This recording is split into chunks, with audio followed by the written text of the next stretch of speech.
ખૂબ તાળીઓ પાડીથી એમને વધાવી.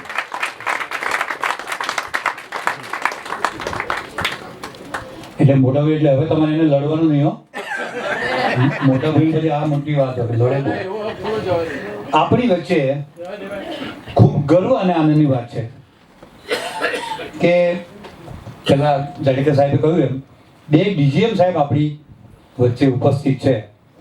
આમ તો એ બંને પોતાની વાતને સુપેરે જાણે છે અને ઘણી વખત અમને કહે છે પણ ખરા કે પટેલ સાહેબ રિટાયર થયા પછી આપણે બધા હરખા.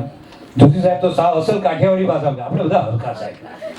હવે શું ડીજીએમ પણ આપણા માટે ગર્વની વાત છે ને આપણી વચ્ચે ઉપસ્થિત છે, આપણી લાગણીને માન આપીને આવ્યા છે અને આપણા સંગઠનના સભ્ય પણ થઈ ગયા છે બંને જણા. એના માટે એક વાત આવી છે. હું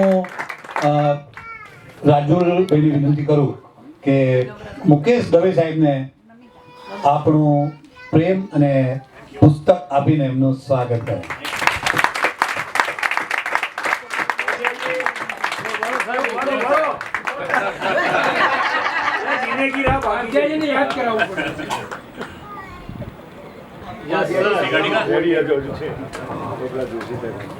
ફરી એક વાર દિલીપભાઈ, આપ આપણા પ્રેમનો સાક્ષી રૂપે એક પુસ્તક અને એક પુષ્પ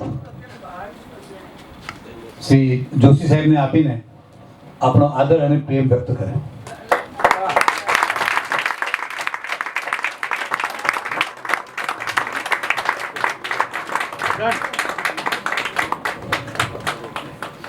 એક બીજી સરસ વાત કહું.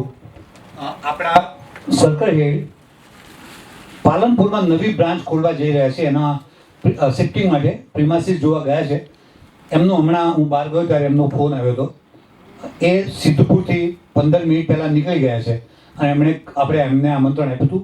એમણે રેસિપ્રોકલ કર્યું છે કે પટેલ સાहब मैं कोशिश करती हूँ कि मैं किसी भी तरह से अंत तक आने की कोशिश कर रही हूँ. તો આપણે આપણો પ્રોગ્રામ કદાચ 15-20 મિનિટ એક્સટેન્ડ કરવો પડે તો કરીશું. પણ એમનું આવું આપણા સંગઠન માટે ગૌરવ એટલા માટે છે કે એમણે આપણી દરેક વિનંતીઓને સ્વરૂપે સ્વીકારીને આપણને ખૂબ જ સહકાર આપેલ છે. એટલે થોડી આપણે પણ ધીરજ રાખવી પડશે. હવે જેની સૌ આતુરતાપૂર્વક રાહ જોઈ રહ્યા છો તે માત્ર 10 મિનિટનો પણ 20 મિનિટનો ઇન્ટરવલ.